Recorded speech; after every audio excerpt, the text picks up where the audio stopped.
Just one day ago here at the Tulsa Expo Raceway, it was about 65 degrees outside. Now it's 30 degrees, rain and sleet. Yes, it feels like it's time for the Chili Bowl. How tough is it to get in the A-Main? Well, your odds are about 8% of making it in. To look at it another way, that means 92% of the time you're not getting in the A-Main. Unless, of course, your last name is Swindell. Kevin and Sammy have dominated this event over the years, as together they've won it 8 times. That's nearly 30% of the time. And it took 25 years to find a back-to-back winner. That was Kevin Swindell, and 1 year ago, he made it 3 in a row. He's our reigning champ, and we had a chance to talk to him earlier.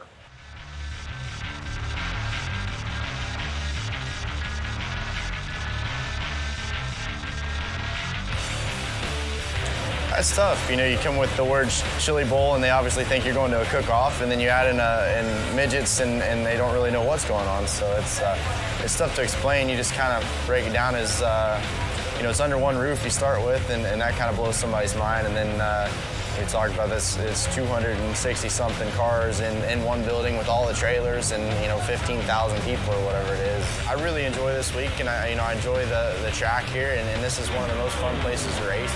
I think Stenhouse called it jet fighters in a gymnasium.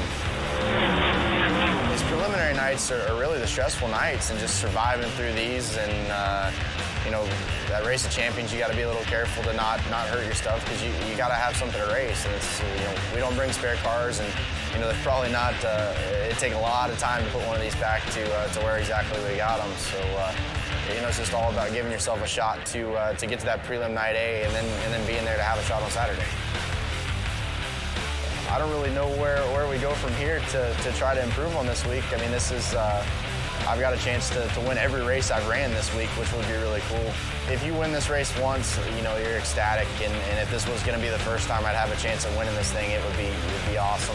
What else am I supposed to do here but win on Saturday night? And a lot of people feel like the magic to the Swindell success are shocks. All right, let's show you our General Tire starting grid. On the pole, 5-time champ Sammy Swindell, alongside the 3-time champ, his son Kevin Swindell. Kyle Larson, so hot now, next to Chad Boat, 2 young guns. Brad Sweet and the Demon, Damian Gardner, your 2008 winner. Yeah, manufacturers are battling over that young man. He has a bright future. We're about to start it, though. The green flag flies at the 27th running of the Lucas Oil Chili Bowl Midget Nationals.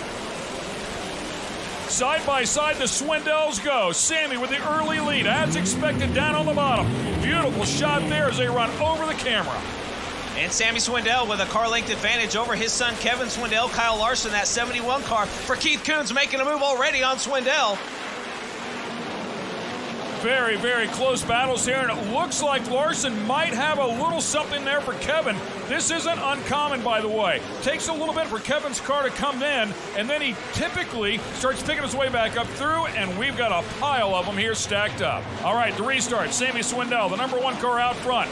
So pretty impressive for Andy Bondio this year. And, of course, McCready as well, a winner here back in 2006. As you mentioned before, we go back up to the front. Larson in second place, but now starting to feel the heat, and it looks like the top might be coming in. Kevin Swindell's car is certainly coming in. Right rear, right by that left front, about as close as you can get, and there goes Larson up to the top. And the caution comes out just as Kevin Swindell makes a nice crossover move to retake the second spot. They throw the green flag again. Kyle Larson with a great start. Sammy Swindell out around the cone, goes to field, and Larson making a charge for the back of Sammy. Will he have enough to keep up? Well, you can see this track is really slicked off here in the first part of this race as Sammy Swindell remains to run that low line. Kyle Larson going up top. Kevin Swindell has been trying the top as well. Is becoming a 3-car battle as we are on board courtesy of Toyota.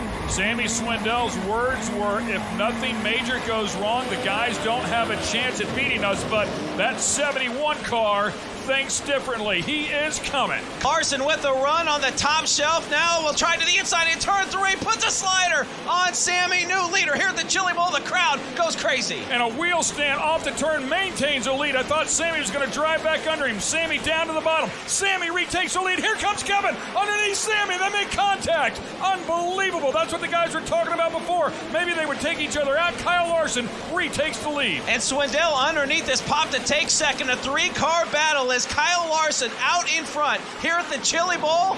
Wow, what a great move from the kid from California. So Sammy Swindell now falling back into third, Kevin into second, and Kyle Larson, your leader. Toyota power there, and it looks like Kyle might have made a mistake. Kevin Swindell closes the gap and leans up on Kyle. Kyle Larson ran 123 races last year, won 30, but Swindell says, I want to lead. Once again here at the Chili Bowl, Larson back underneath. Here comes Swindell once again, high to the bottom, another slide job, and right back at him comes Larson. What a show these two are putting on. The best racing you will see all year, ladies and gentlemen, right here at the Lucas Oil Chili Bowl, side by side. Larson up on the K-rail, Swindell down low, and Larson into the cushion. Bounces that thing off the wall and makes a run off of it. By the way, ladies and gentlemen, they've yet to touch each other. This is straight up wicked talent out of both of these young shoes. Larson down to the low line, big slide job. Oh, and he comes loses to a it. stop. Holy cow, almost takes out Sammy. Brad Sweet slams on the brakes, and Kyle Larson runs out of track.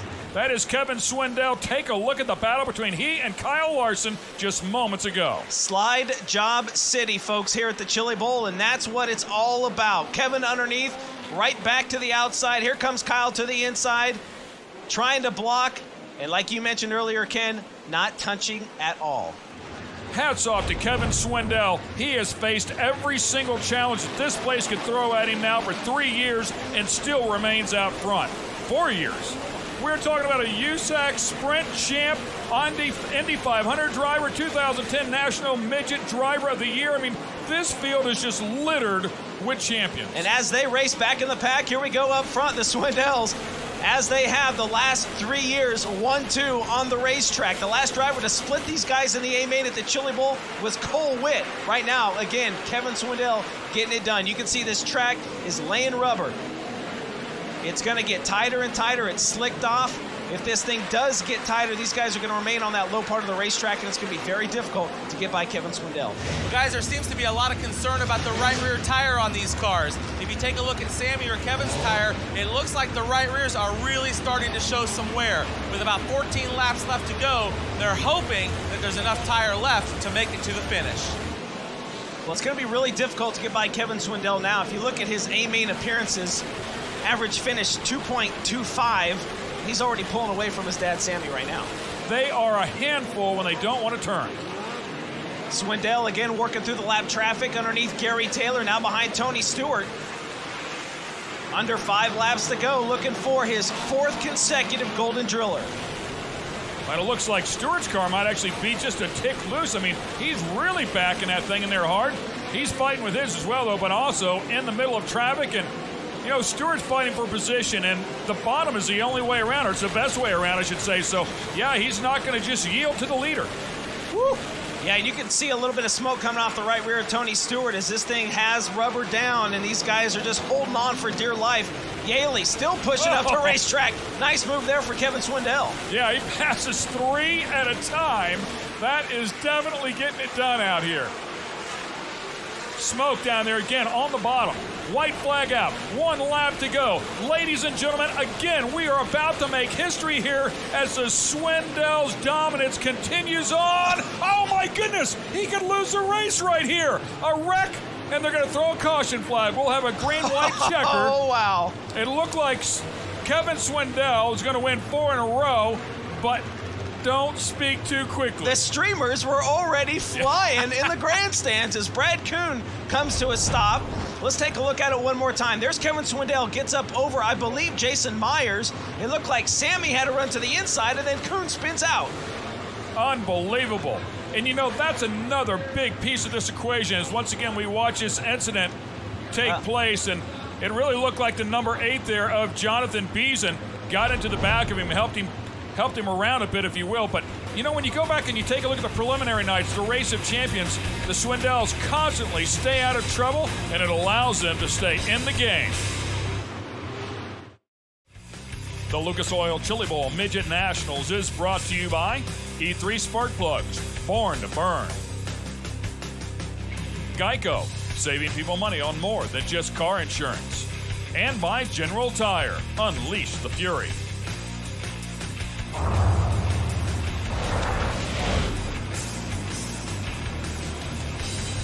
A green-white checker is set up here at the 27th Annual Lucas Oil Chili Bowl Midget Nationals presented by General Tire. It looked like Kevin Swindell was going to make it 4 in a row. His father right behind him. But then Kevin actually got into a lap or front end up in the air.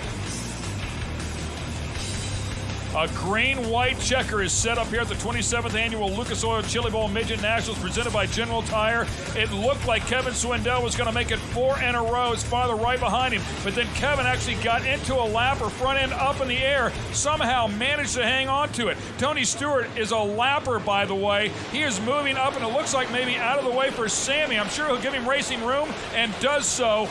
Green is out. White flag is next. Can Kevin hold off Sammy Swindell as the white flag comes out? He's got about a 10-car length advantage. 1 lap to go to win number 4. Can that right rear hang on? Look at the right rears on both of those cars. They look like you can almost see the air inside of them. Ladies and gentlemen, Kevin Swindell, the Bulldog, makes it 4 in a row. Are you kidding me? It took 25 years to have a back-to-back winner, and now he's stretched that streak to 4. Gets a bumper from Dad. Dad says, at this point, you are the man. The 3rd straight year. As you can see, I'm hoarse from yelling. What a race. But the 3rd straight year that the Swindells went 1-2 at the Chili Bowl. And folks, you have to imagine 260-plus drivers, the best in the country here at this event. Unbelievable. The best in the world. I mean, this is, without question, the biggest and most difficult midget race in the world. And he's won it 4 times in a row. The Swindell's dominance continues here, and that young man is going to get his due here tonight. He deserves every single bit of it as he just drove away again. Wow, listen to the crowd. They love their Swindells here at the Chili Bowl. Oh, yeah, a little Macarena action going on. That's awesome. So we'll give him a moment to get the helmet off and gloves off, and Dave Argerbright will talk to our champ. In the meantime, here's a look at the results. The word we use is dynasty right now. 4 straight drillers, Kevin. Unfathomable just a short time ago. Do you have to pinch yourself? Oh, man, the beginning, I thought I was in trouble, because I got in behind them guys and I didn't really think I was very good. And but this is cool, man. I hate rubber down races, and I knew he was just back there saving his tire, thinking mine would blow out because it was going to be hard to get by anybody. And, man. First thought in your mind when you saw the 71 car spin around? Every year I got to go green my checkered, man. Oh, you mean Kyle, but yeah, the other 71 I got spun out there at the end. But no, that was fun. We were having a lot of fun there, and that was good, clean, clear, clearing each other. And I couldn't shake him, and then when he buzzed across there, I was going to be amazed if he got it woed, and when the yellow came out, I knew it was him. Dad, come on in here. By the way, you've got no right rear tire left. I don't know if you realize that, felt that, whatever, but what do you think? I mean, what a race. It looked as though at the start there, they were able to get away from you a little bit. Were you being more conservative? Yeah, well, the guys, before told me to stay on the bottom, so that's what I did, and then they got up there and got going, and then I showed him where the racetrack was, and that was it. He pulled right down in front of me. So, if he hadn't have done that and I'd have got out front, it would have been hard to pass. But, my car got really tight, so, I had to make some adjustments, and we kind of got it back there, right there towards the end. But the racetrack wasn't going to be much for passing. On that yellow, you had to have seen his right rear tire. Were you scared? Well, no, I mean, Tony's was worse, so I know they'll go a lot further than that. Some of the other guys were worse, and, part of it, I just kind of sat back there and rode for a bit to not wear it out. So, but it was going to be tough. We were going to have to get some breaks to get back by, but, I found it first, and he seen me. I almost waited another half a lap, and, he was able to see me and move right down, so that was the key. If he hadn't moved down then, I was going by. Well, congratulations to both of you. Dynasty, that's the word for the T-shirts next year. Dynasty. To come back there this many years in a row and be, right there the first couple cars every time, I mean, that's pretty remarkable with the way this is. Pretty good job. Congratulations. So a very interesting race for sure. But then that battle around lap 14, 15, 16, 17, 18, right in there. I mean, what Kyle Larson and Kevin Swindell did, that's what we love about midget racing. Both of them extremely talented drivers. Of course, great equipment, a ton of speed. Boy, did they put on a show. Well, you know, we thought it would be Kyle Larson to knock the Swindells off of the top spot here at the Chili Bowl, and he almost did. I must say, we have to give a tip of the hat to the Swindells. You don't have to like them. You don't have to like the fact that he's now won 4 in a row and that they've won 5 in a row. But you do have to respect them. They are dominating a race that's as tough or tougher than any event anywhere in the world. And the thing about it is they run one midget race a year. This is it. They have 364 days to prepare for the A-Main in 2014. That's what they do. Sammy is a master on setup. He is awesome with shocks. Great drivers. They go out there. They don't put themselves in positions to be in trouble. They get it done.